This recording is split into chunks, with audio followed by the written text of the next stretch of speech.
Wow, vizuri sana. Siku ya leo tunaenda kutengeneza sabuni hii hapa ambayo inaonekana. Japo hii hapa ishakuwa packed na imewekwa sticker na inapendeza, inavutia. Kwa hiyo kama na wewe unatamani kuwa mjasiriamali, basi karibu katika video ya siku ya leo. Hatua ya kwanza tunavaa vifaa kinga, gloves pamoja na maski. Lakini mwanzo wa yote msikilizaji, kuna kitabu hicho hapo nimekuandikia kwa wale ambao unapenda kufika mahali kwenye ujasiriamali wa kuzalisha sabuni zako katika ubora mzuri. Kinaitwa Miliki Kiwanda Chako, nimekuandikia bidhaa zaidi ya 21. Hatua ya kwanza tutaweka chumvi. Chumvi inayopaswa kutumika hapa ni chumvi ya mawe. Pamoja na kitabu msikilizaji, tuna magrupu WhatsApp ambayo tunafundisha hatua kwa hatua kwa wale ambao wanapenda kufanya vizuri zaidi katika bidhaa zao. Utanitext kupitia hiyo WhatsApp namba, aidha unataka kitabu au unahitaji darasa, tutakuhudumia kwa karibu. Baada ya kuweka chumvi, hiyo ni slice au Texapon, unaziunganisha pamoja na unaanza ukurugaji. Na hii hapa ni perfume, tumia lavender, tumia strawberry, tumia lemon, orange, unaweza kutumia pia sweet orange, pia ni perfume nzuri sana. Unaweza kutumia pink passion, yomo na perfume zingine, inategemeana aina ya wateja, lakini pia inategemea na wewe mwenyewe unataka utoe bidhaa ambayo ina manukato ya aina gani. Lakini usahau pia msikilizaji, mtazamaji ambaye unanifuatilia siku zote, kama unaona kwamba channel hii ni ya muhimu, unaweza kusubscribe ili kwamba usipitwe na kila video ambayo tunakuwa tukiweka katika YouTube channel yetu kila siku. Kwa hiyo hapo tunakoroga vitu vitatu. Tunakoroga silice, tunakoroga chumvi, tumeweka pia perfume. Nimesema msikilizaji, ukitaka kupata matokeo mazuri katika sabuni yako siku zote, zingatia sana ratio za vipimo, ndio unapata matokeo sahihi ya bidhaa yako. Lakini pia uzito ni jambo la msingi sana. Mteja yeyote ambaye ananunua sabuni yako lazima angalie uzito pamoja na manukato. Atatikisa sabuni yako na kisha atafungua, atanusa ile manukato. Baada ya hapo, tutachukua chombo kingine pembeni, tutaweka maji litakazaa. Baada ya kuweka maji litakazaa, tuta-add soda ash light.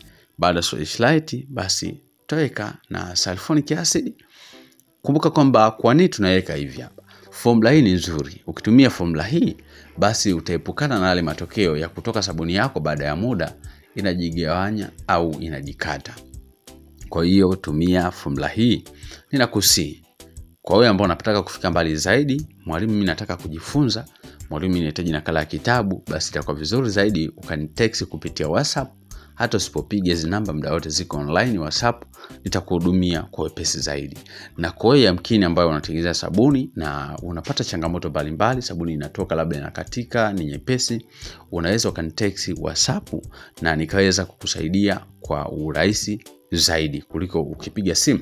Msikilizaji, karibu sana. Tunaendelea na utengenezaji wetu wa sabuni multipurpose. Siku ya leo tunatamani kwamba angalau kila mjasiriamali ambaye anatufuatilia awe na bidhaa zake ambazo ni manufaa ya hizi programu ambazo tunafanya.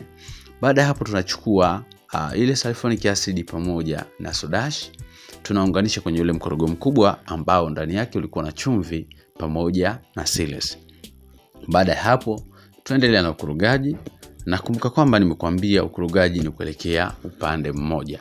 Kwa hiyo kama umeanza kulia kwenda kushoto, basi iwe kulia kwenda kushoto mwanzo mpaka mwisho. Kama ni kushoto kwenda kulia, basi iwe hivyo mwanzo mpaka mwisho wa zoezi la ukurugaji. Baada ya hapo tutachukua maji mengine. Hatua hii sasa tunaweka alikatu. Na kumbuka kwamba tunaweza kutumia alikatu na tukachanganya na CMC, au tunaweza kutumia CMC peke yake tukaacha alikatu, au tunaweza tukatumia alikatu peke yake. Hasa hapa leo tumechanganya CMC pamoja na alikatu ili tupate matokeo ambayo ni bora zaidi. Lakini ukitaka kufanikiwa katika hii formula, lazima uzingatie vipimo vyake. Kwamba nina balance vipi alikatu na CMC ninaweka kiasi gani. Kumbuka kwamba kwa watu wengine huwa wakitaka kuadi alikatu au CMC kwenye sabuni yao ya maji ili kupata impact nzuri, wanaamua kupasha maji alafu wanaikorogea ile alikatu au CMC kwenye maji ya moto. Kwa hiyo hizo zote ni formula msikilizaji, itategemeana na wewe unaamua kuchukua formula gani kwa ajili ya kupata matokeo mazuri zaidi. Na kumbuka siku zote soko la sabuni ni kubwa sana. Sabuni kuna program ambayo ilikuwa inafundisha pia ya marketing. Kuna baadhi ya watu wanatengeneza sabuni afu wanakaa nazo ndani. Ukitengeneza bidhaa usikae nayo. Kama utakaa nayo basi iwe ni rasmi kwa ajili ya matumizi ya nyumbani. Lakini kama unatamani kufika mbali, hapa ni siti tunaweka kwa ajili ya kutunza bidhaa yetu iweze kuishi muda mrefu pasipo kuharibika mapema. Kama una ndoto ya kufika mbali, ukitengeneza bidhaa, anza kwa advertise, na nitakuwa nafundisha marketing. Kwa hiyo kwa wale ambao mnanifuatilia, karibuni sana. Kwa wenye changamoto, namba zangu za simu hizo hapo.